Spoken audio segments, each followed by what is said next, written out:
Hi everyone, Hello. episode 251, very close to my body weight right now. I'm a lot leaner. Yeah, I'm 113. I'm a lot leaner right And you're now. doing so much cardio And for. like, You're still happy. like we have to film it because Yes, we do by the actually. way, I'm out of shape. Like this because between the sprinting and the body weight stuff, I usually I walk around at like one weight, so it was like 235, and right now I'm more like 245, 247. On a good day, Yeah, without the keys in your pocket. the keys are heavy. So is my phone. So I'm always taking at least 2, 3 pounds off.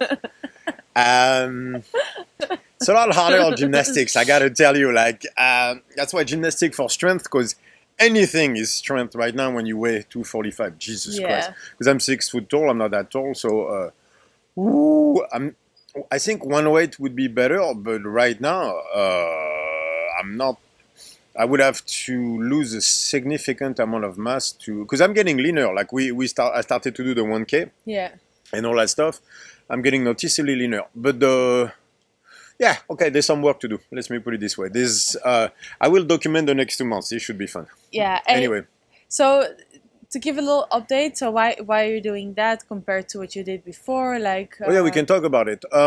So I've noticed. So I've lost a lot of inches around the waist, which was really the point of. So let me explain what I've been doing, why I've been doing it, and what I'm seeing right now, because this ties in with the anxiety stuff I wanted to talk about. So this should be interesting. So I reached a body weight about 250, which is 115, about a month ago. And so doing a lot of heavy stuff, 1, 2, 3, not much conditioning, some airdyne here and there, but everything super short, super intense.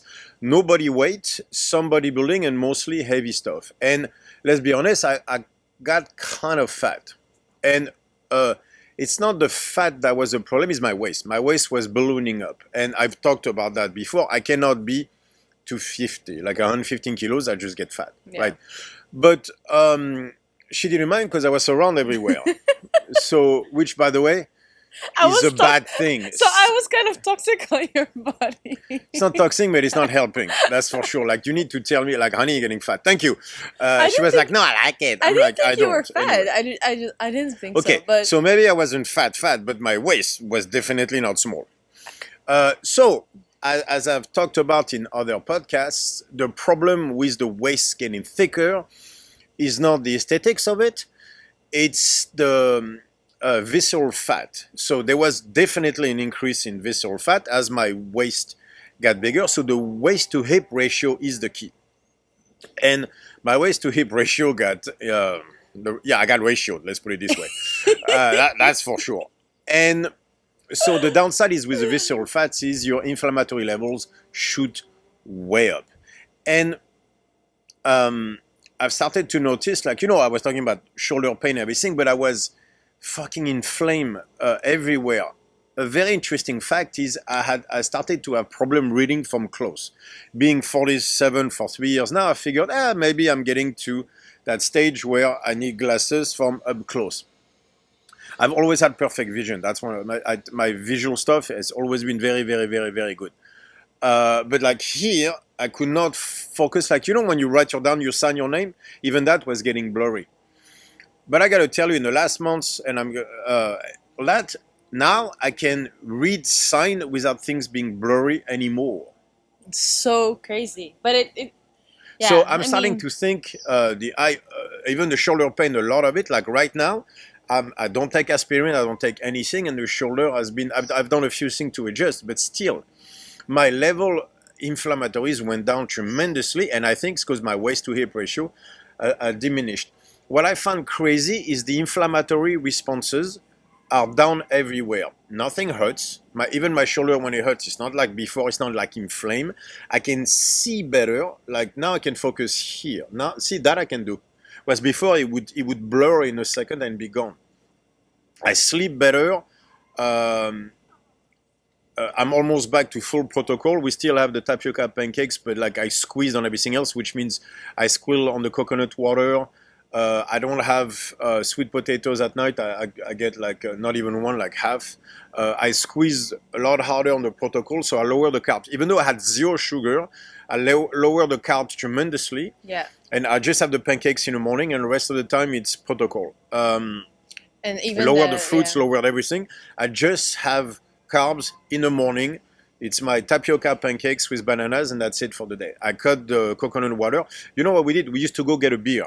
Now it used to be like like half a liter, 4 or 5 times a week. No, she can't. But I was having it like 4 times a week, maybe 5, right? But just one beer, I was like, I'm fine. Yeah. And you know what? That as well accumulated. Yeah. So now it's one beer, 300 milliliter, like a third of a liter, and that's it. So it's a small glass. Maybe, yeah. Once a week max, maybe every 2 weeks. So all that combined, my inflammatory levels are much lower. My waist is a lot smaller. So what I discovered is when I started to do the body weight stuff is that my shoulder got better right away. But I also discovered I couldn't do body weight stuff anymore. I was like, Jesus Christ. So as I'm doing all that, I'm starting to sweat. I'm like, I need to get in shape. So I started to run up the hill, stuff like that, but I'm dying. I'm like, all right. Then I go back to doing my 1K run, which I cannot do at full speed yet. Right now I'm at 500 meters, half a K, full speed. I have to rest 400 meters, and then the other 400 meters I can go back. Yeah. And I can't even finish it the way I want, because I want a 1K below 4 minutes on sand. So I prefer to work it out like that, which means I just go full speed and I see how last I can. Once I can get to 1K, I know I'm starting to get back in shape. So my weight hasn't changed much. It's only like 5 pounds, only 2 kilos, maybe 3 max. But my waist got significantly smaller, which means visceral fat is down. What I found very interesting is the overall inflammatory levels being so low and what it does. So I just feel better overall. Yeah. Like it's crazy. Like I have more energy. My workouts are starting to get, they hurt. But the vision thing I think is very interesting. The shoulder is like, I'm just not as inflamed. And I did that by getting in shape. I'm still not in the shape I want to be, but the progress came from, all right, just do the thing. Yeah. And trust me, like the running for 1K, cardio is bad for you. But in that case, turns out it's not. Yeah. So do you think like your training has to go in cycles like that where you do a lot of things? You just have to do all the stuff you don't want to do. You just kind of... No, I was wrong. That's all. I was wrong. I got stuck on I want to get strong, therefore I want to get to the heavy numbers. Yeah. But let's be honest, because I didn't want to do the Strongfit workouts. You know, the 5-minute sandbag carry. No one wants to do that, like the front squat and push presses with the sandbag for 3 minutes non-stop. And for example, if you do like the sumo and everything, your hips, like you don't want to go run 1K at full speed. That's all. I just didn't want to do it because you get stuck in specialization in something, and you know, like you convince yourself that you can just do that and nothing else. I just didn't want to do it. Yeah. Like it's just laziness. That's all. Like for example, like yesterday I was tired and I was like, oh, I just want to do 1 rep max, and I was like, that's what happens. Woke up this morning, I feel rested. I'm willing to do a hard workout. That's all. You get tired, and when you get tired, you choose what you want to do versus what you need to do. It's always the same answer. It has nothing to do with anything but me not doing the work that was required. So, do you want to run 10K a day if you're doing powerlifting? No, you don't, because you're going to ruin your hips. But 1K full speed once or twice a week, probably. You should. No, there's no probably. You need to do it. You need to be in shape. I realized what I fucked up in my last year of strongman competition. I was just out of shape. Yeah. I could be lean and out of shape, by the way. So visceral fat is a humongous thing, right? But on top of it, you have to have the cardiovascular system because of all the stuff. And yes, put the neoprene on and like all the stuff you need to do. Yeah. Yeah, and it's easy to make mistake. The only thing you get with time is that you notice a little better and sooner when you're starting to make mistakes and you're able to come back from it faster. But I feel like anybody constantly... No, but again, it's just me. That's all. Yeah, I didn't make the right decisions. That's as far as it goes. Yeah. I don't like cardio, so I avoided the hard stuff, and I went to what I like, which is heavy, but I'm not built like that either. I'm a strength athlete, not a static monster. So guess what? Yeah. A strength athlete needs to be in shape. I wasn't. So the 1 rep went up and then started to wreck my body because I can't do that. That's not the way I'm built. So I just have to be in shape. I'm a strength athlete, be in shape. That's all. There's nothing but that. Yeah, true. It's on me, that's all. There's no, Yeah. it's just on me. I can't, I mean, if, when it comes to my own training, I'm not hypocritical. I say cardio is bad for you all the time. But that's half a joke. The other half is I don't like to do it. It's because, you know, like you have to go to the beach, you warm up, and then you run, and it hurts all day and everything. And it's not as fun for me as lifting a heavy sandbag. Of course. Of course. That's why I'm doing it once a week, up to twice a week, and the rest of the time is lifting heavy, right? Yeah. So that's all. It's like running up the hill. Like that, for example, I have a lot less trouble doing it. Because there's more sort of strength output, or yeah, because it's only your output. Yeah. So when it comes to your output, I love it. When it comes to, you know, like more like muscle capacity, getting in shape, can I get good at it? Yes. Do I like it? No. So it's just on me. That's all. There's nothing but that. So, that being said, about Strongfit workouts, there was something we did last week and this week that is honestly soul-taking that I would love to share. Okay, so do that, and then I can do the podcast I want to do. Okay, so we did this workout, like talking about the hill, like 150 meters uphill, and I would highly recommend everybody doing it. It is, but it's a real hill, like it's going up the mountain. So yeah, so it's about 150 meters, and you carry a sandbag up the hill, you walk down, and you sprint it back up, and so you can. So you what we did like is about 350 yards. About 200 yards for you Americans, maybe a bit less. The distance between Trump shooter and Trump, about. So that's your guideline, right? If you're in the US. That's not a long distance, by the way. Actually, it's a very short distance. But this is uphill. So we have a very, very, very steep incline. And so what we do is we take a sandbag and then we go up, just carrying it up. And the effect on your glutes are amazing. Let's put it this way. Fantastic. Like my hammies are. And you don't need to go that heavy. Like 110 sandbag humbled my ass. Oh yeah, I did a 110-pound sandbag up the hill. I stopped twice. Because there's a moment where your posterior chain just doesn't want to go up. Yeah, and it's crazy. Yeah, you have to keep the sandbag super high, so it's like because the thing is, don't put it low by mid-thigh where you have a wide stance and then you lean forward. Because then that's not the exercise. What you want is you want to put it around your sternum, stay very upright, and try to go up the hill, because then it's all posterior chain. There are ways to cheat that. Because, you know, people are going to lean forward, wide stance, and walk slowly up the hill like you were doing the first time. And then, yeah, you can probably make it up the hill, but that's not the point of the workout, right? So, and then so what we do is we do that, and then we walk down, and then we sprint back up, just no sandbag, just sprint back up. Just try it. It's very and fun. The sprint back up, man, my heart rate gets freaked out to the nth degree. And it's very interesting because that is not cardiovascular capacity. That is your capacity to push your heart rate, not to push your heart rate, to spike your heart rate and take that. There's a difference between going from, you know, getting yourself to 170 and staying there for 30 minutes, which top cardio people can do. It's another thing to start from, like, you know, your normal, like, let's say baseline or 60, 70, and shoot to 170 in 3 seconds and keep that for a minute, or 170 or 190 and go up for a minute. That is an entirely different sport. If you see the strongmen, when they do the rope pull and everything, with the truck, most of them gets about 180. But it's 180 for a minute. The thing is, they go from a normal 70, 80, because they're not normal, but they go to 180 in 3 seconds and staying there. That spike, that's a lot different than getting yourself running to 117 that you maintain. It's funny, it's almost the same, but it's not at all. Yeah. It looks the same on paper, but it's completely different in reality. So spiking your heart rate is the point of that workout, and it does that very well. Yeah. And then it broke you. It broke me on Saturday. So this week we're doing it every single day. We did Monday, Tuesday. We're gonna rest the day, do Thursday, Friday, Saturday. So we're doing it with she's doing with the 60, me with the 80. Yeah. And then come down and then run up the hill. Yeah. So everybody who's on my template, good fucking luck. Ow. That one hurts. Like, I hope you don't have a hill as steep as ours. That's for sure. Oh my god, I died on Saturday. It was really bad. Like, and if you don't have a steep hill, just go a bit heavier. Trust me, you'll see what I mean. Yeah. Just don't cheat. Speaking of which, that's what I want to talk about today. I wanted to talk about anxiety and PTSD, but I want to talk about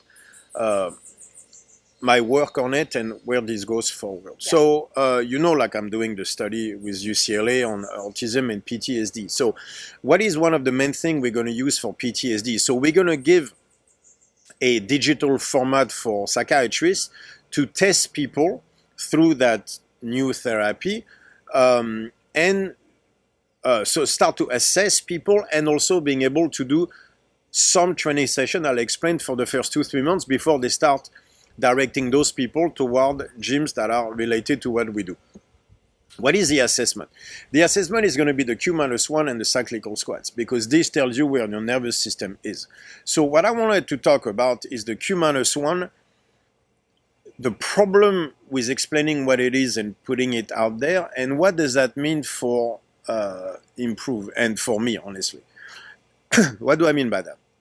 I had a conversation yesterday with someone who was asking about the PTSD training, because his wife seems to be suffering from that as well as certain things. And we were talking about the Q-1. And he asked me a question after watching the podcast. He asked me a question that so many people have asked me, which means, so it's about 10 minutes with a heart rate between 60 to 80%. And this is where fundamentally we have a problem. And what I mean between your asking and what can be delivered. And I'm telling you right now, I will not deliver that. If that is what you're asking, I will not deliver it. This is not what I do. I do not believe this to be correct. What do I mean by that? No, the Q-1 is not 10 minutes at a heart rate of, I don't care what, 67%. How about that? No, it's not that. The Q-1 will fluctuate day to day mostly. The idea being that you will get your physical stress and mental state at the same level, so that they can both talk to each other and stay there for about 10 minutes, can be 8, can be more, but usually within 10 it's fine. Some people it will be 6 minutes. The point is that you're going to talk to your nervous system almost on a conscious level, and you're going to see your reactions based on that stress. That stress is going to tell you whether you are down-regulating or up-regulating, because you do not like that consistent stress of a 6. So technically Q-1 is being at a 6 for you that day, physically and mentally, and see what your reaction to that 6 is. Do you want to jump to a 9? Do you want to go to a 4? That's what it is, because I want you to learn to be at a 6 when the environment requires it, and not so need versus want. Not what you want to react, but how you need to react. You also need to give a 6 when life gives you a 6. That's what the Q-1 is. I cannot explain this correctly. I think this is the clearest way for me to explain the Q-1. It makes almost no difference. In 90+% of cases, people come to me and say, so, it's 10 minutes with a heart rate at 70%. Yeah. It is not 10 minutes with a heart rate at 70%. It is exactly what I just explained. Yeah, do you think it's hard for people to grasp because they cannot connect to how they feel, or do you think they No, cannot connect yes. to like So something that's measurable? Okay, exactly both. So what we are seeing is a cultural phenomenon on 2 levels. First, there is that woke equity bullshit out there. That means that experts have only one reason to be in life, is to give you what they know in a distilled way that you can know what they know. Mm-hmm. Right? And then on the other side, the entertainment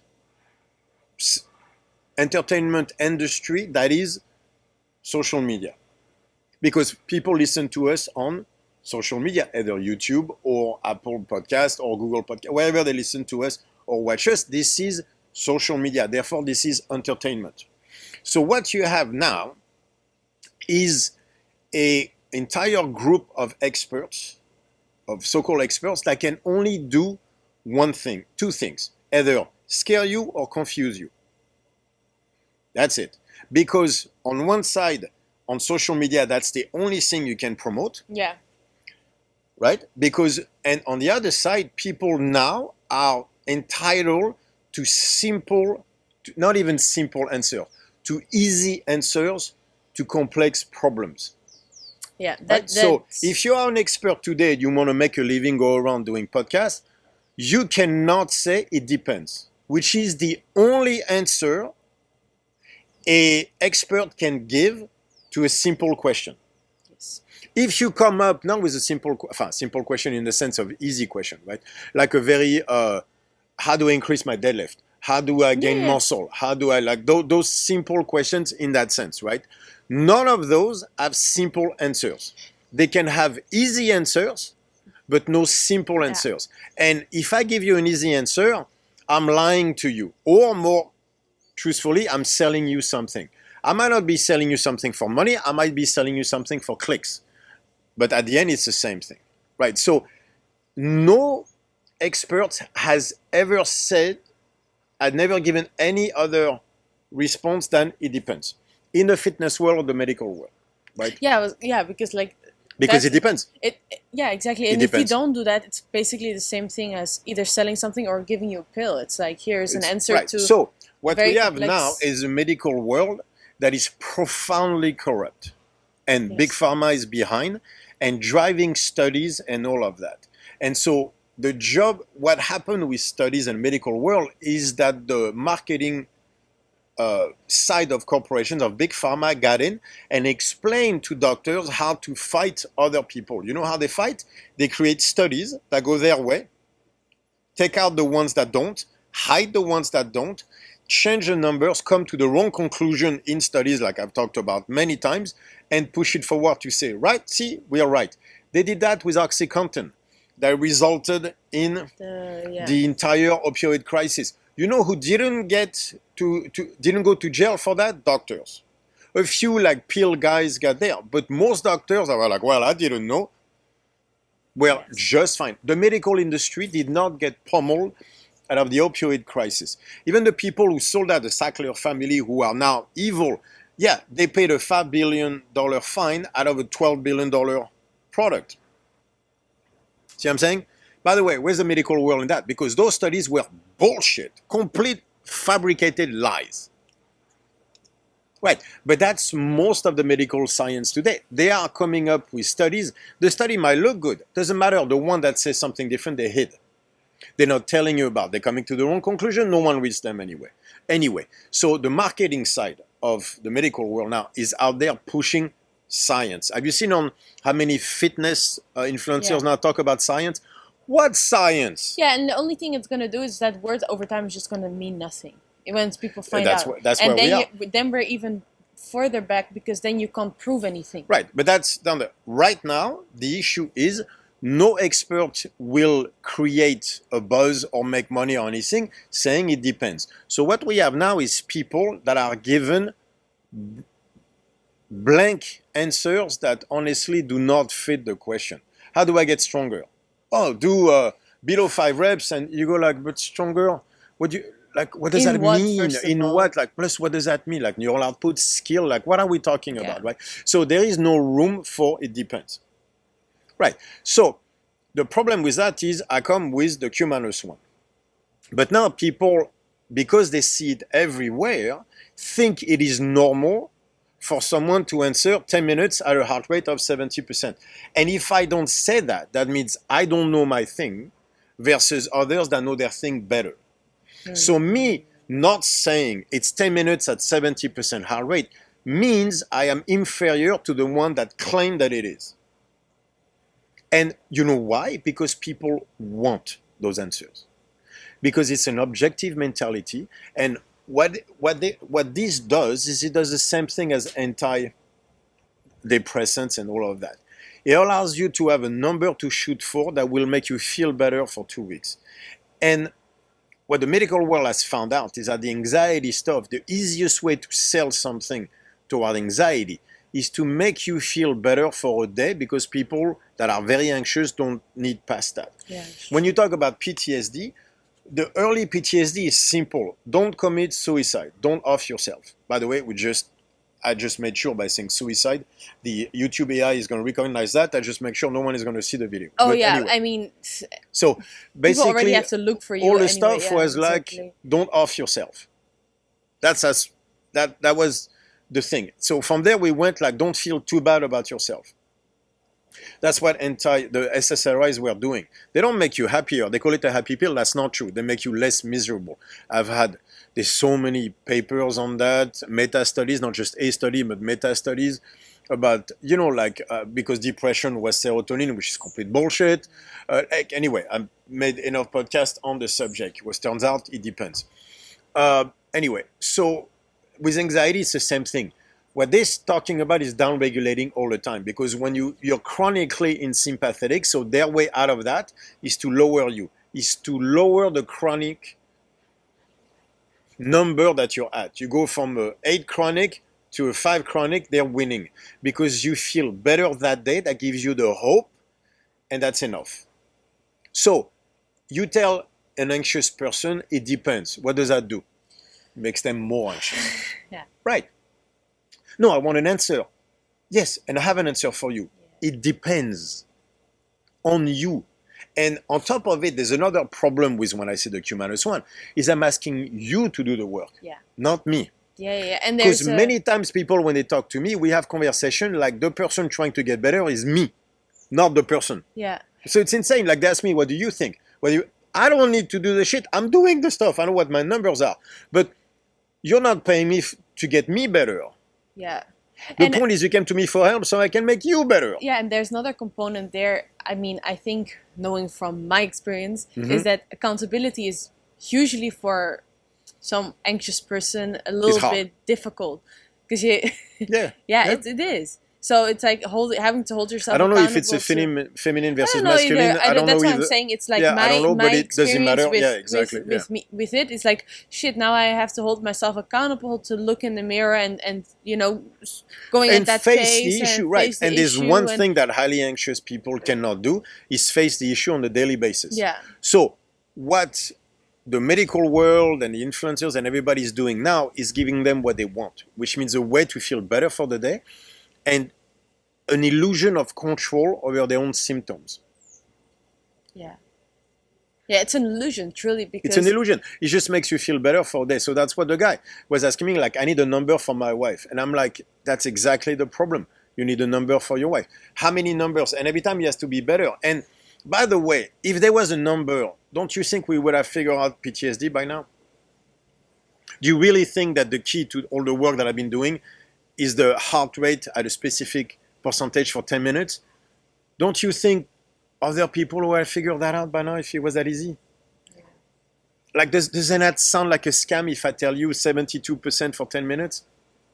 I should, maybe it doesn't, but it should. I gotta tell you. I mean, it does if you understand your point of view, but I think that most people are not there because they're so occupied with measuring the thing, or like looking for a measurement in the thing. It's but the they're same not thing looking as for a measurement. They're looking for an answer in the measurement. And guess what? That's not where it is. The answer is not in the measurement. No, you're not going to skip the work. Yeah. No, the answer is not in the measurement. This is like empirical evidence bullshit that the medical world have been selling everybody. Guess what they got it from? The marketing department. Yeah. You know when evidence-based started? 96. This is exactly when, and you know why it started? Because Big Pharma was like, we get to control the entire medical world through evidence-based medicine.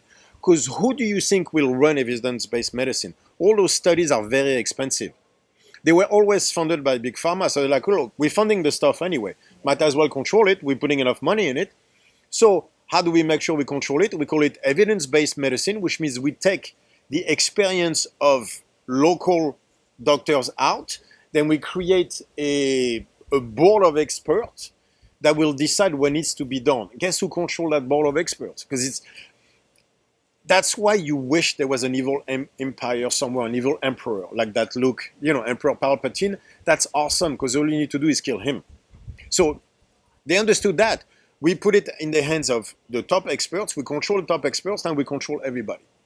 That's what evidence-based medicine... No, they'll say that's not true, but yes, that's exactly what happened. A system does what it does, not what it's intended to do, it does what it does. Yes. Intended to do from the constraint perspective and necessarily from the objective, but it doesn't matter. A system does what it does. This is where we are right now. So no, Q-1 is not 10 minutes at the heart rate at a specific percentage. Because what will you get out of that 6 weeks from now? once you have adapted to the new exercise and you paying attention to yourself, you'll go back to doing for 10 minutes and it will do absolutely nothing. But it'll make you feel better for the first 3 days. So people will sell you that. And then you come and you do now what? Well, first of all, it's your fault because you didn't correctly. So now it's not 70%, it's 72%. And then they'll have other measurements, more precise measurements. You need the Aura ring. You need, you need your Fitbit and everything.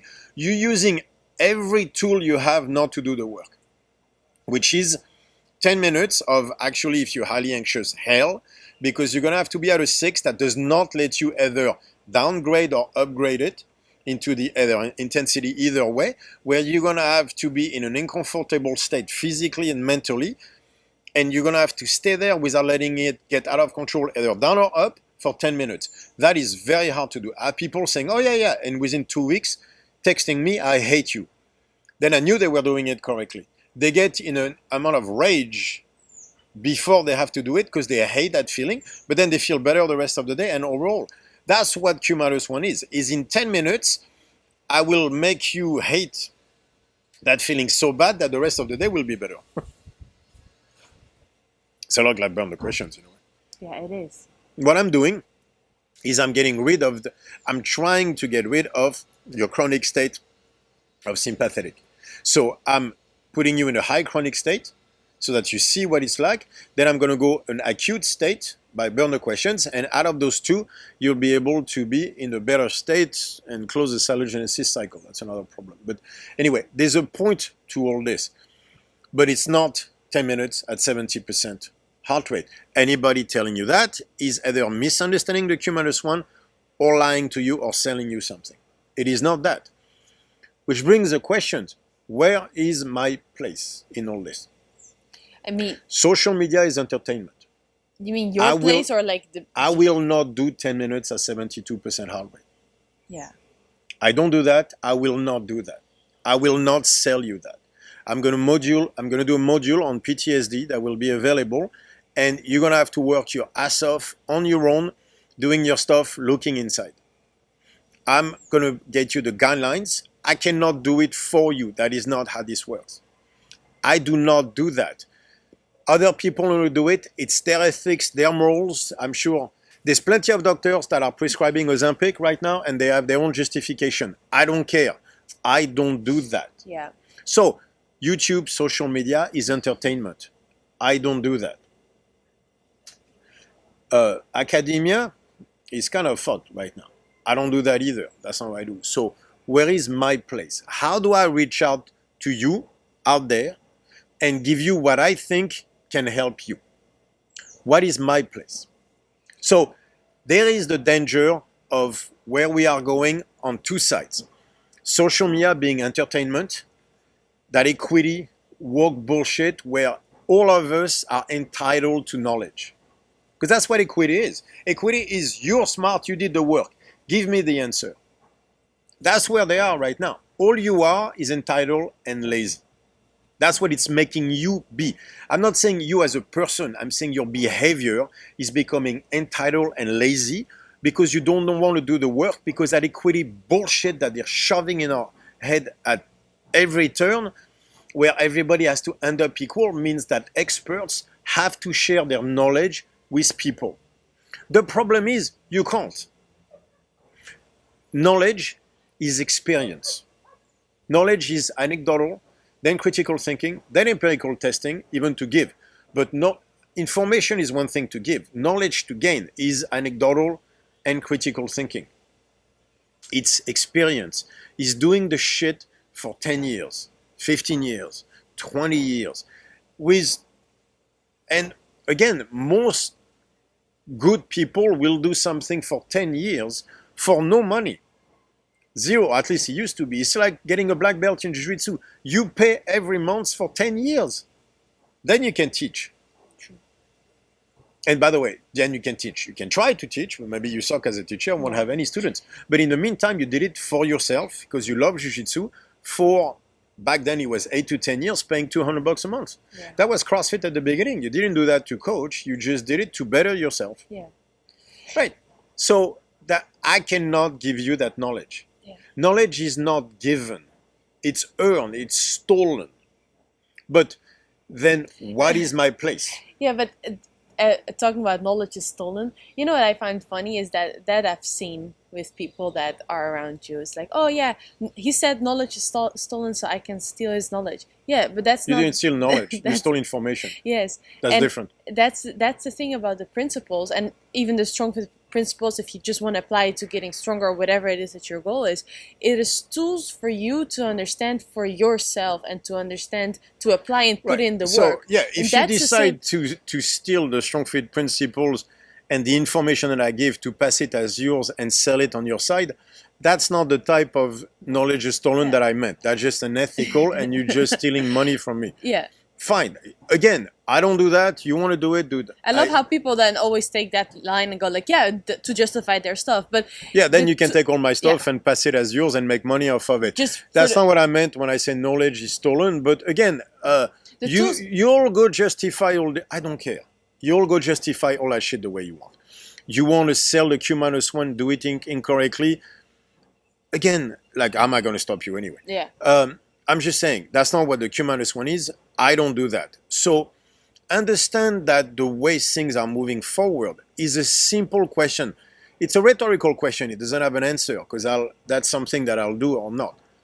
What is my place in all this? Now, look where things are going. We get rid of Greg Glassman. Is CrossFit better? I feel that the CrossFitters are starting to get a little bit desperate and angry out there, because I think legitimately they're afraid of what's going to happen to CrossFit and what it means for their business. I think they're posturing a lot, especially when it comes to high rocks, and they're acting that like that cocky, tough kid on the block, because they're scared, because they see this. So I think this written on the wall, and you're afraid of what it means for you and your business, and you're lying about the fact that without CrossFit you still have a business or an identity, by the way. If CrossFit goes away tomorrow, who are you and who is your gym? Right. Unfortunately, I think you're going to have to answer that question sooner than later. Anyway, so there's a lot of posturing when it comes to that and all that stuff. But to go back to my point, this is, in a way, a rhetorical question. What is my space? What happens when there is no more? So Greg Glassman went away. Look at CrossFit. What happens what happens if I go away? Like, yeah, it's one voice amongst a million. Who cares? Yeah, who cares? But I said a few things that were smart. I've helped a few people. And more importantly, call it a big ego. I don't care. Please call it a big ego. Please tell me to go away. Please start to do shit on the internet so that I go dark and everything. We can learn to swim on a table. If this is the society we want forward, then that's what you will get. You will get the Greg Glassman to go away. You will get people like me to go away. Eventually, you'll get people like CJ to go away, or at least never to go into the CrossFit space. You can get rid of the people that were there because, like, oh, new people are coming in. Right, but you want quality new people coming in. If you start to close those doors, then what happens? I can tell you what happens. Big pharma happens. Big corporations happen. This is what's happening to CrossFit, and this we see it in anxiety and everything. My only thing is, how do I reach the people out there to say, hey, there's something I can do to help? Because if I get off YouTube, I get off Instagram and everything, how will people know? So we are creating a system that is dangerous for us as a group moving forward, right? I see what you're saying. So I don't know what I'll do, because once the gyms are doing well and everything, I'll probably get off YouTube. I still want to communicate with people. I just don't know, honestly, what the format is. You don't know where to find the people and how to get to them. I mean, we say we're on YouTube. We have 1,000 views, 800 views per podcast. So it's not like we're doing anything anyway, right? We get like, 6 comments per video on Instagram. So no one sees us anyway. The thing is, all the people that are watching and the people that are commenting are real people that are actually no, listening look, and following. So this is not about my people. Like, this if you're one of my people, you know this is. I'm not talking about you. I'm talking about fitness. Yeah, how to people. move. Yeah, how to move. The thing you. forward. I will always love you guys. You've been with me forever. Most of you know me from the barbell shrugs and everything. I will always have access to you. But my point is, I was fairly famous within the CrossFit world for a while and everything. I get 800 views per podcast and 6 comments per videos, with 200 likes per videos on Instagram. The communication of someone who knows a certain amount of things toward you guys that want to use it, look how hard it is. Yeah, it's impossible. Look at what we are creating in that relationship. If this was a relationship, how could it work? If this was a relationship where I have to chase the girl every single day offering the best life, and what I get is that's not enough every single, like, imagine if this was a relationship, and not even me, just someone like me, right? Forget me. Someone like me, and trying to take a girl out on a coffee date. So at some point the guy quits, and you go, yeah, there's plenty of guys. Yeah, there's plenty of guys until there is none. And that happens. That was CrossFit, Greg Glassman. We don't need Greg Glassman. CrossFit is fine. Yeah, until it's not fine. It was fine then, but it's not. So the rate of anxiety is very, very high. The number of women on antidepressant is absurd. That type of crowd, either people on antidepressant or a high anxiety crowd, lives in the moment because they're mostly surviving. Because the second they start thinking future is more anxiety, they can't take it. They have like a chronic state continuously, so all they try to do is downregulate, therefore everything is very, very short term. Okay, the problem with short term is you can't build anything, obviously. So CrossFit was fine with our Glassman for the first 3 months. Okay, first year, but eventually it falls. If people like me have no place to be, again, if this was a relationship, then yeah, it's fine, there's always the other guy, until there is not. And this is where we're going to end up with none of people like me being able to communicate with people like you. Then what? Because by then you'll go like, oh, where are the people? Yeah, but it's too late now. And then what you'll end up with is a bunch of snake oil salesmen that will sell you bullshit, but you won't mind because it makes you feel better for a day. Yeah, up until you have an opioid crisis or COVID or all that shit. So what I'm asking of you is listen to the explanation of the Q-1. Do not shape it in your head as 10 minutes at a heart rate between 60 to 80%, please. Yeah, that's what I'm asking you to do, is do some of the work. I'm doing a lot of it for you because I love you, people. I'm a humanist at heart. I want people to do better. I need you to listen and pay attention to my words and not boil them down to something like 10 minutes at 60 to 80% heart rate, because that's easy, that's sellable, like that's easy. You are not doing the work. I need you to do some of it. And yeah, I think you have to carry your own responsibility for your state and being. If you do not have an accountability and your own responsibility toward your own actions and your own well-being, you will soon live in a world of snake oil salesmen. Yes. Yeah. Understand that. The people like us will disappear. Thank God we don't make money off of YouTube. Because otherwise, guess what? We would have to do something else. We would have to eat very, very little to make a living. This is where this is going. Oh, yeah. People like us are not being supported. So you need to do some of the work. Please pay attention to the words, experiment, work, hold yourself accountable to your own work, your own actions toward your well-being. If you do not do that and allow people to sell you measurements and objective-based stuff and all of that, you are creating a world where big pharma and big corporations win, which is exactly what is happening. Is the world a better place right now since we adopted all that woke bullshit for the last 20 years and everything? Does the world right now, today, look like a world that is more competent than 20 years ago? Yeah, and I mean, you know the answer. yeah, you know the But answer. you know what I think about Yeah. it.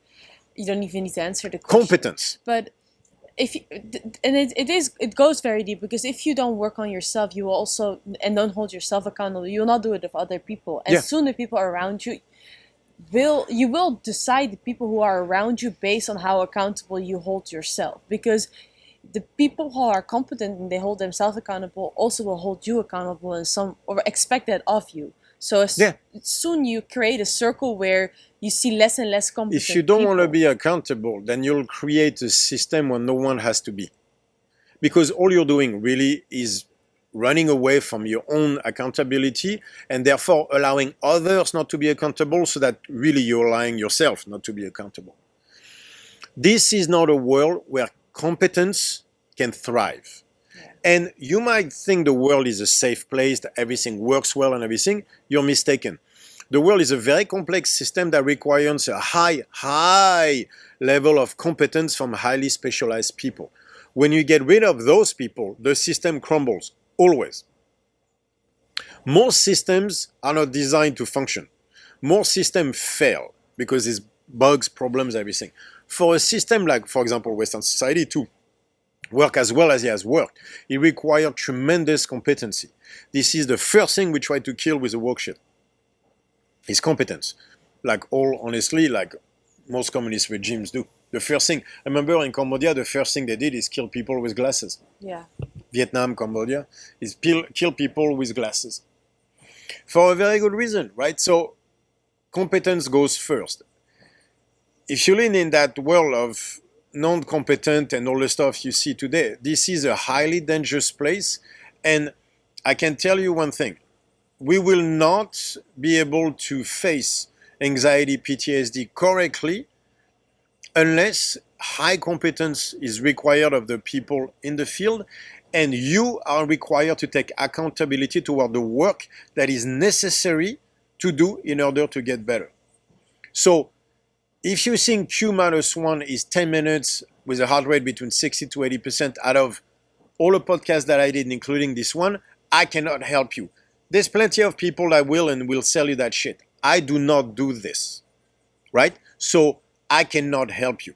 If you want to come with what I do, the anxiety and PTSD module, then it will be done based on your accountability, not mine.